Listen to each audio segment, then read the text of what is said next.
Okay. So I direct the multi-scale modeling lab at University of Nebraska, Omaha, somewhere in the center of the US. And I'll be talking about human sensorimotor performance, rethinking the assumptions which we have currently, and moving towards fluid understanding. So a disclaimer here is that I'm not the only one talking about these things. So even though I present it as like a eureka moment for me, there are others who identify the same kind of assumptions and are also moving forward towards adapting fluid mechanical models to understand human sensory motor performance. So, so yeah. So if you go back to the history, where I am most excited about human sensory motor performances, I think it started with the work of Soviet physiologist Nikolai Bernstein, who was interested in understanding the efficiency of movement in labor. And the idea was that Bernstein thought that if we can understand movements well and understand how efficient movements are or how we can make them more efficient, we can increase the productivity of labor in Soviet Russia. So Bernstein was the one who started using motion capture in its very primitive form. So now we have very advanced motion capture instruments to record movement.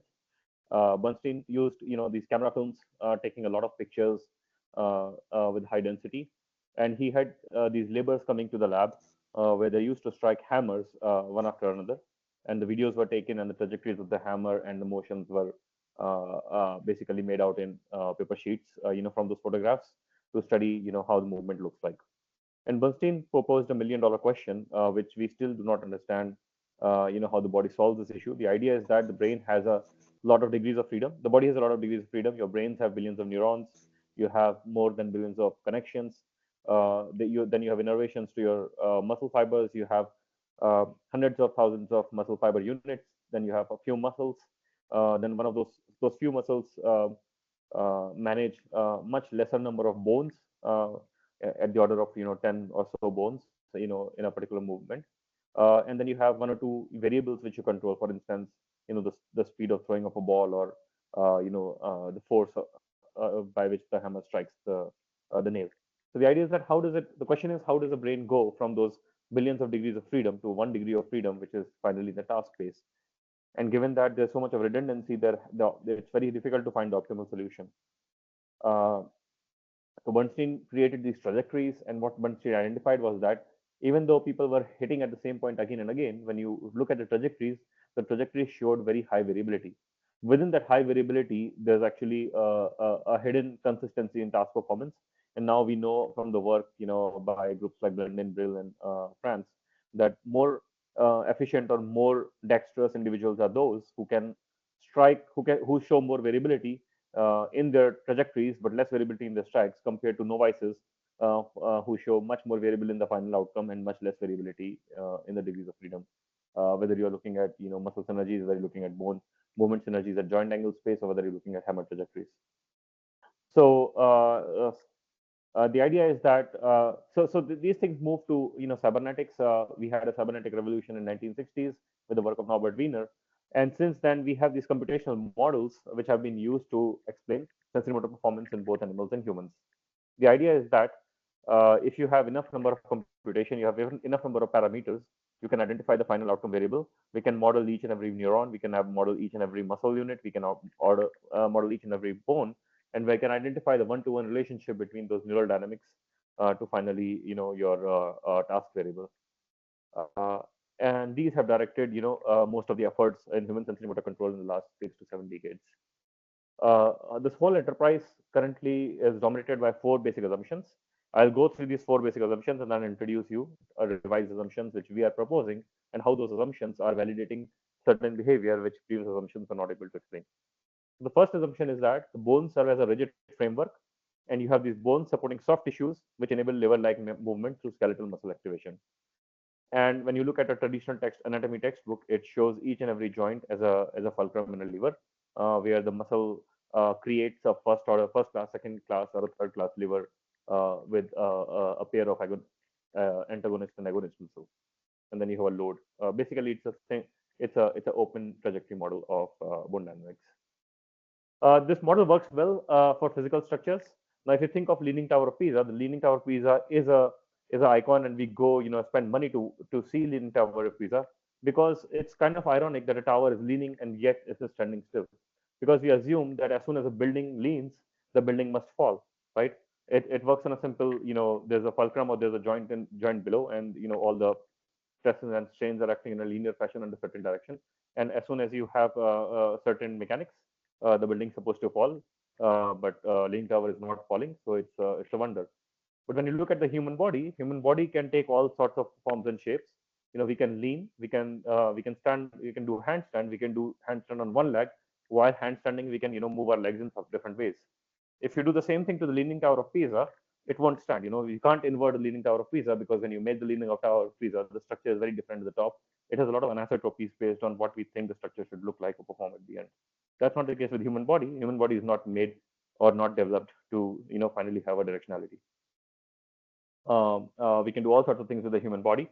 When we make these buildings, again, we make in a certain order. For instance, in this case, the beams are under tension, and the pillars are under compression, and they have a specific role. We cannot build a building like this, like upside down, or laterally, and make it stand later, because while we build each of these body parts, the building parts take a specific role, which is very directional specific. This is not the case with human body again. Human body, is formed in the mother's womb, where mother is doing all sorts of activities. For instance, mother can do handstands and can do all sorts of gymnastics. And baby is all over the place. Baby certain face is facing gravity at some point, rotating all sorts of directions.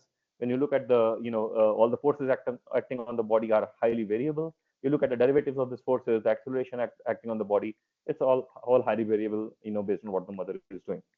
The development is happening across across all directions. It's happening across it's happening independent of the gravity. It's happening independent of all those Newtonian assumptions which go into manufacturing of a building, construction of a building. That's the first assumption. The second assumption is that the movement system is decomposable into quasi-independent components, which can be studied in isolation. So we use an Occam's razor, where we talk about a different brain circuit. And the idea is that if we can understand each of those brain circuit and what it is doing, we can finally put together a picture of the brain. And it's not very uncommon to see maps like these in neuroscience textbooks, where you have different kind of circuit for different kind of abilities. For instance, taste, touch, and different pleasures and reward circuits, assuming that they all can work in isolation. Which is again inspired by machine models. So, for instance, you can take up each and every part of a car, and each of those parts has its own existence, outside its life in the car. So, for instance, tires can have their own independent structure, their role. For instance, they can be used in other cars. They can be used interchangeably with different things. You can make a wheelbarrow out of a car, or you can make like a gear out of car, or out of these wheels, likewise. And if we can take the parts out, we can understand their structure, as well as we can combine the structure to have an additive kind of a body which combines the functions of each of those, in some cases in a composite way.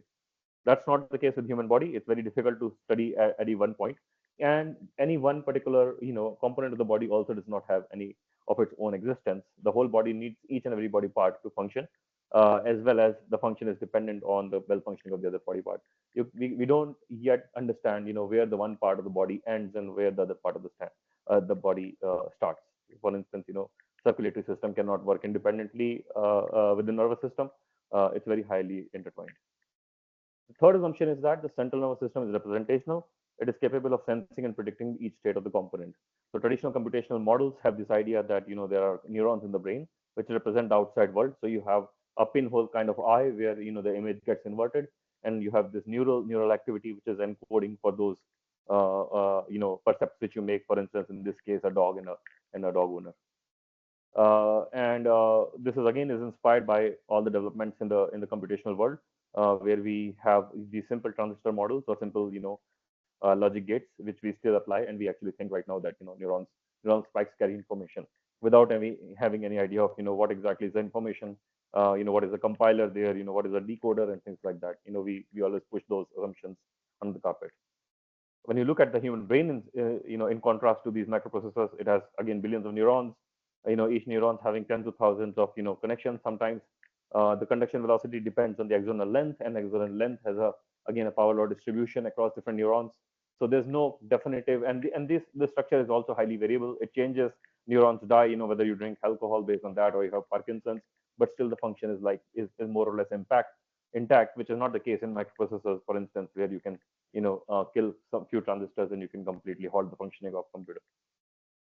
The fourth assumption is that the physiology and performance are ergodic, which means that we can generalize findings across individuals. Uh, so if you look at the simple example, or I'll go to a next example here, most of our statistics is based on Fisherian assumptions of probability. So for instance, you flip a coin. So on the top left, you can see the trajectory of 5 different coins, which are flipped again and again, and they get heads or tails. The idea is that if you flip one coin, which you can see in the green, again and again, infinite number of times, you get tails and heads 50% of times both.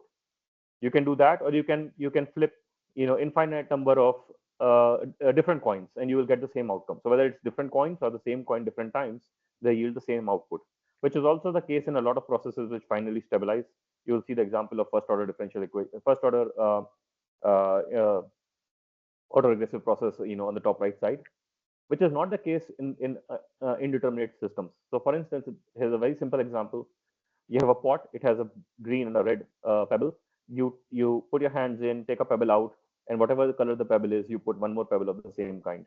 You do it again and again and again, and you would see on the bottom right side of the trajectories, it initially starts with the same, but the trajectories deviate. So now, for instance, if you take the average or variance or any particular property of a trajectory across time, or if you take it a mean or or a standard deviation or any particular statistical outcome of multiple trajectories, they differ. You cannot generalize from a big sample to large number of observations across time, which contradicts what we see and what we do. For instance, in biomedical sciences, we think if we have enough number of patients, for instance, we understand a disease. Most of the times we are actually not understanding the disease dynamics, we are understanding the distribution of the patient population, because it's very hard to generalize anything which we study across individuals which differ a lot to any individual across time, because each and every individual is different. The idea is that these processes are non-ergodic. Basically, they break ergodicity, which means they cannot be generalized. So, recapping, all these assumptions, you have assumption one, which is the bones serve as a rigid framework supporting a lever-like movement through skeletal muscle activation. The second assumption is about the decomposability of the movement system into components. The third assumption is how the central nervous system is work, and the idea is it is representational. And the fourth assumption is that physiology and performance are ergodic, which means it allows generalizable across individuals. Now, these are very important assumptions because they do not yet determine how we design our experiments, how we interpret our findings, but also what kind of models we use, what kind of statistics we use. So, for instance, assumption four is the basis of all the ergodic or all the Fisherian statistics which we use. Model three is the basis of all the computational models we have. Model two is how we design our experiment, where we are able to we are trying to parse out different parts of the movement system. And model one is how we study biomechanics currently. Assumption one, sorry. What we are doing in my lab and in collaborators and some other people is like we are proposing directly or indirectly, like some people are doing it more extrovertly like myself, and some people are doing it in a more subtle manner, which is four revised assumptions. The first assumption is that the movement system is a body wide tensegrity. It's not a Newtonian structure, it's a non-Newtonian structure. The second one is that the interactions are happening multiplicatively, and your traditional methodological frameworks do not apply to human performance. The third one is that the brain is non-representational. Instead, it has power-law-driven cascading processes spreading across the brain. And the fourth one is that the sensorimotor physiology breaks ergodicity, and that's why we need to use models, or we need to use a new kind of statistics which can deal with the non-linearities arising from these multiplicative interactions, so that we can generalize from group level to individuals, which means that we can devise by better biomarkers, we can have better assessments, and we can do more reproducible research in general. So I'll go through a little evidence which we have found, opposing the traditional assumptions and in favor of the revised assumptions. So for the first assumptions, which we are proposing, that the movement systems are body-wide tensegrity with compression and tension elements in balance based on local compression and continuous tension. So when you look at the forces acting on the body, we normally look at simple forces, acceleration. But when you look at the derivatives like jerk, snap, crackle, and you look at any single, for instance, footstep, and you look at these forces passing through your spine, the magnitudes are so high that any Newtonian model should break. But there's an alternative solution to that. When you look at a tensegrity structure, so tensegrity structures, in this case, I'm showing you a very simple tensegrity icosahedron. It is made up of simple elements which are under compression. In this case, the rods are under compression, and there's a continuous thread along it which is under tension.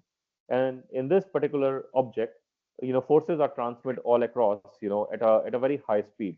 Because it's a mechanical object, it does not need like neural transmission for forces or mechanical reception. It directly transfers forces. So it has the ability to transmit force in ultra high speed, as well as it creates nonlinear responses. So, for instance, when you move to corners of this object together, the responses grow non-linearly in a non-Newtonian fashion compared to linear growth, which we find in more man-made objects.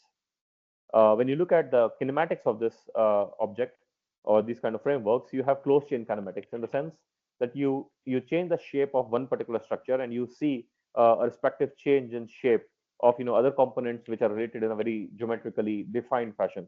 So you have very principled movement across different scales, given that different kind of tensegrity are embedded within each other.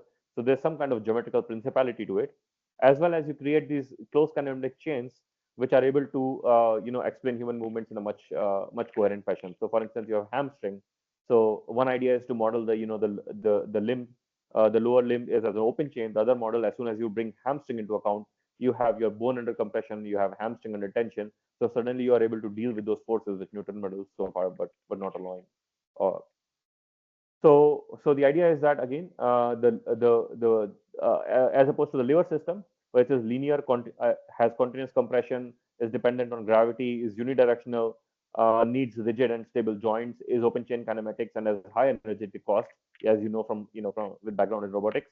Biological systems are non-Hookean and non-linear. They have continuous tension, discontinuous compression. They are omnidirectional. They are stable, flexible joints. They're closed chain, and they are low energy cost. So to prove this, we designed an experiment where people stood on a force plate, which was measuring the ground reaction forces, and we measured their whole body kinematics. And we asked them to wield different objects while their eyes were closed. Uh, and these objects had different properties. They had different masses, different inertias, and different torques acting around their wrist. And people wielded it at different frequencies, and they just hold it statical in condition. We recorded the ground reaction forces. We recorded the trajectories of the body while they're wielding. And finally, within 5 seconds of this wielding, people had to give their judgments of the length or the heaviness of these objects. Using a scale by pulling this arrow in this case, and with respect to a reference object for heaviness. What we did was that we looked at the trajectories of these motion across these different body parts, as well as the ground reaction forces, which summate, the whole dynamics of the body. We did something called multi-factor analysis. Now, multi-factor analysis assumes that the body is a tensor structure. Based on these assumptions, it creates a variable called multi-factor nonlinearity. And we also have a surrogate model. The surrogate model assumes that the body is not a multifactorial tensegrity, so it doesn't take into account the nested structure which is evolving in these time series. Uh, and we create that, as a control structure. So basically, we create two time series, one the real one and one surrogate one. And we do our hypothesis testing on that. We do a network analysis. And this network analysis basically talks about how different parts of the body are interacting. In this case, the red dots are indicating significant effects of one body part on the other body part, and it shows across different time points. How many trials ahead you have. A weakening of those response. So we looked at the interactions of different body parts, and what we found was that. So, for instance, I want you to focus on, as an example, just on the bottom right plot. You see there are two curves in the bottom right plot. One is a weak effect in blue, and one is a strong effect of red.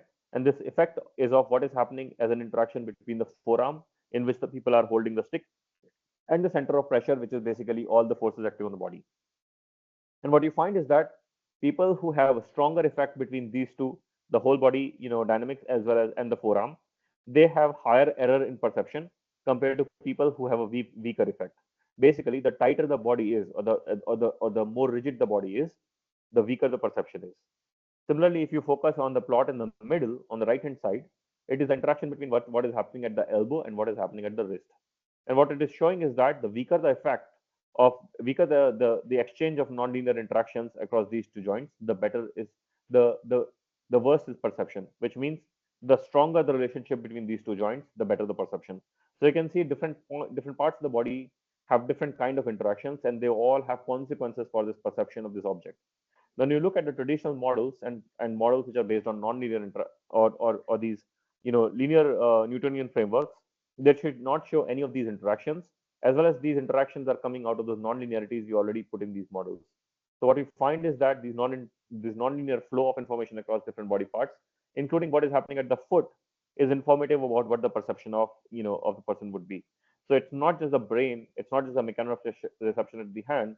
It is the dynamics of the forces acting all across the body, which are actually informing you about what is happening at the hand, or how long the object is, or how heavy the object is, which supports our hypothesis that the body is more of a body-wide tensity than a linear Newtonian structure.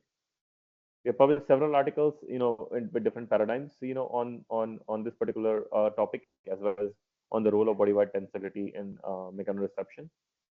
Moving forward to the second assumption, the second assumption is that the interactions are multiplicative, and because they're multiplicative, you cannot decompose them using statistics, using simple linear statistics or Fisherian statistics. So I'll skip this. We did a simple experiment where I asked people to stand uh, at a fixed distance from a red dot. We modeled different distances as well as the condition in which people close their eyes. And we use something called multi-scale probability density function analysis. This is a beautiful method which myself and one of my collaborators initially himself developed, and then we have verified it for different kind of physiological processes.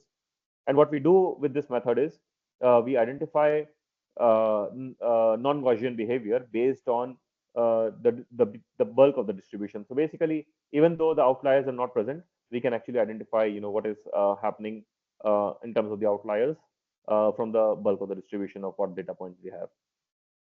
What we found was that when you look at the plots of different distances here, on the y-axis you have non-Gaussianity, which means more multiplicative interactions, and on the x-axis the time scale. And what we find is that the most comfortable distance, which is a 25 centimeter distance when you fixate, which is also a distance which we know from studies in optics or ophthalmology, that is the most comfortable viewing distance. We saw the least amount of multiplicative interactions.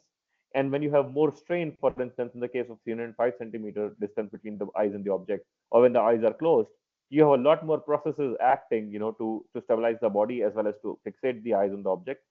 More processes means more multiplicative interactions, which means more non-Gaussian signatures in your postural center of pressure time series, which is what we have modeled in this case. So again, and in the bottom one, the square plots basically show the linear model. So again, what we find here is that the interactions are multiplicative and not additive, and these multiplicative interactions are more in the case where the body needs to put more effort. The idea is that the body incorporates more processes, the more non-Gaussian behavior you'll find. We have again verified it in multiple cases, and we have now a large body of evidence supporting the recruitment of multiple processes leading to more non-Gaussian behavior. The third assumption was that the central nervous system is non-representational, and it is instead characterized by power or driven cascading processes. So in this case, we did a simple experiment where we asked people to walk, and we asked people to time their steps with a metronome. So basically, they were wearing a set of glasses, and it has a small LCD screen, and there was a bar which used to go up and down at a specific with specific interval, which is matched to their to their own time interval between two footsteps. And we looked at the time series of those footsteps. So we gave people four different signals. On the left hand side, you see in this case the trajectory of a person's stride interval, where the person is just walking, and we are looking at how much time elapses between each stride. On the top, you have the signal which we gave them in the metronome. We gave them like a simple pink noise, a shuffled pink noise. Pink noise means it has nonlinear correlations in it, and again, a randomized signal and a uniform signal. In the middle plots, you see the time series of their footsteps, and the bottom one is actually the difference. Basically, how far back in time they could predict, the incoming signal and time their footsteps with it. So as I introduced to the concept of ergodicity, in this case, we looked at the ergodic behavior of these time series of their footsteps. And what we find is that when the time series is a pink noise, which means the time series has variability, the PPS signal, people break ergodicity. So you would see that the colored plots is a variance across time of the original time series, and the gray one we have randomized it. And the idea is that any signal where the two of these plots overlap, it is ergodic, and wherever the two of them don't overlap, the colored one is more flatter, it is non-ergodic, which means it is not generalizable across time and individuals. So you would see that in the signals where we give them a pink noise kind of distribution, they break ergodicity both in terms of their footsteps in the middle row, as well as in terms of their asynchronies or the prediction of those error signals. Okay, I'll repeat. So basically what we find is that the more nonlinear and the more non-Gaussian behavior of people's, asynchrony are. Basically, the more nonlinear structure it is in the error signal, the better their perception or predictability of the incoming signal was. All the traditional computational models will say that you have an error signal which goes through a feedback loop, and based on that error signal, you collect the next stride. So basically, you have very short range corrections. However, in this case, we find very long range corrections related to higher performance, which is contrary to almost any existing computational model in real life behavior. So this is the third assumption. Now we have validated it in different contexts, including speech, where what we have found is that kids who have dyslexia are able to understand speech more when it has nonlinear components, which is actually the human speech, and digital devices like text-to-speech synthesizers are not as efficient as human speech because they have more linear structure. And the idea is that if we can imbue some of these nonlinear behavior which we see in human speech, we can make that speech much more predictable and understandable. So what we find in walking is also that also seems to be the case, for speech perception. The fourth assumption is that sensorimotor physiology routinely breaks ergodicity because it has non-Gaussian and non-linear structures out of multiplicative interactions as opposed to traditional, additive models, from the computational ideas. So to validate this, we generated these cascades. So these cascades are branching processes where you have these short scale and long flow and fast processes, and we combine these processes to create these time series. Basically, these are statistical models of empirical observations. But before going to that, I'll show you a real time series from center of posture. Basically, a person standing, and we are recording the forces below the feet. And what we find is that these time series of real human performance, they break ergodicity. So if you look at the plot C, you will find a red plot and a gray plot. When the two plots are overlapping, that means that you can generalize your signal over time. When the original signal is basically more flat, the flatter it is, which means the more non-ergodic it is, which means that you cannot apply traditional Gaussian statistics, on these particular time series. So we generated these cascades. We generated random cascades on the left-hand side, and we generated more, cascades with structure on the right-hand side. And you will see in the bottom curve that the cascades actually break ergodicity. We wanted to test which kind of statistics we can actually use to model these kind of empirical time series. So in this case, we calculated standard deviation of these time series across time. And can you see on the bottom plot on the left hand side that the gray and the black curves kind of overlap, and on the right hand side they do not. Uh, can you verify that to so that this I know the screen is not frozen now.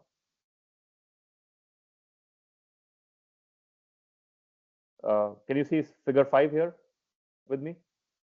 Yes, all good. Okay, awesome. So you what we find is that the standard deviation of these signals break ergodicity.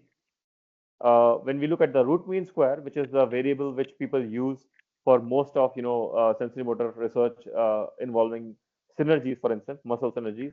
Again, the root mean square breaks ergodicity, which means you cannot generalize these across individuals and across trials within an experiment.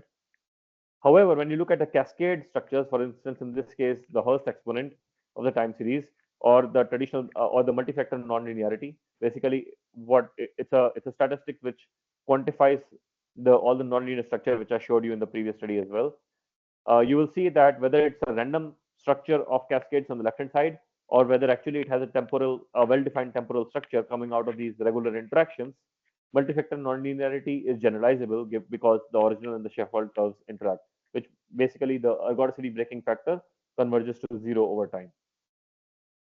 Now coming back to the center of posture series, you have the traditional variable standard deviation, coefficient of variation, and root mean square on the left hand side, and the Hurst exponent and traditional, multifactor linearity and multifactor spectrum width on the right hand side. What you find is that the linear statistical variables do not generalize over time. However, the nonlinear variables generalize over time, giving basically verifying the idea that when we use these nonlinear statistics, we can actually do much more reproducible and much research which is much more amenable to generalization across individuals. So we have several projects running in the lab to identify what kind of statistical variables we should use under what conditions, what are the assumptions, so what is the applicability, and we are also creating tutorials for others, to adapt these kind of statistics for modeling their time series. Just to show you that we are not the only one which are adapting these models. So a lot of NASA funding has gone to tensority robots. Roboticists are figuring out that you can use these tensority structures, the properties of these tensority structures, which is more like a continuous force transmission, as well as this directional independence to deliver payloads, as well as to have much more gravity independent control of these structures. The mathematics is a little more complicated, but there are new models which can be applied to the control of these devices. People in prosthesis are also, this is a lame pictorial representation, but prosthesis is also trying to adapt tensegrity joints, and the idea is that if we can incorporate tensegrity joints, which emulate, more like human muscle, bone, fascia dynamics, we can make prosthesis which have a much higher perception and much more rate of adaptation. And a lot more work currently in the lab is moving towards the biomarker research. So what we have found is that we can use these kind of statistics to identify a disease like Parkinson's. So if you think of a Parkinson's patient, you have these neurons dying, which means that some of the processes are not working. So the person has to compensate with other compensatory mechanisms to stabilize the body, which means that you have much more interactions happening across these different kind of processes, which will create more non-Gaussian signatures in their simple standing posture. We have found the same thing for older adults. So when you increase the task difficulty, for instance, older adults are closing their eyes. You have to bring in more vestibular, for instance, functioning to stabilize your body, given that visual information is not available, and proprioception as well. You again see a spike in non-Gaussianity. So we are developing these biomarkers, based on different tasks, and standardizing it, for clinical assessments. And finally, we are doing a lot of statistical modeling to verify these. So we have access to a supercomputer where we are constantly simulating these cascades, because each of these simulations has billions of data points, and millions of output which we have to summarize to validate these algorithms before we apply to human physiological data. So recently we had a breakthrough where we can very accurately model different kind of time series. So now we have a basic understanding of what kind to basically it's a recipe of interactions, how much multiplicative and how much additive interactions we should combine in what order to create signals which look like human physiological signals. So we create these in the synthetically, and finally we do experiments in the laboratory where we knock down a particular process by applying a perturbation, or by reducing the information available to the participant, and validate that information based on these statistical models coming out of these. So and I will not go in more detail for the interest of time, and would like to wrap up here, and would be happy to take up any questions.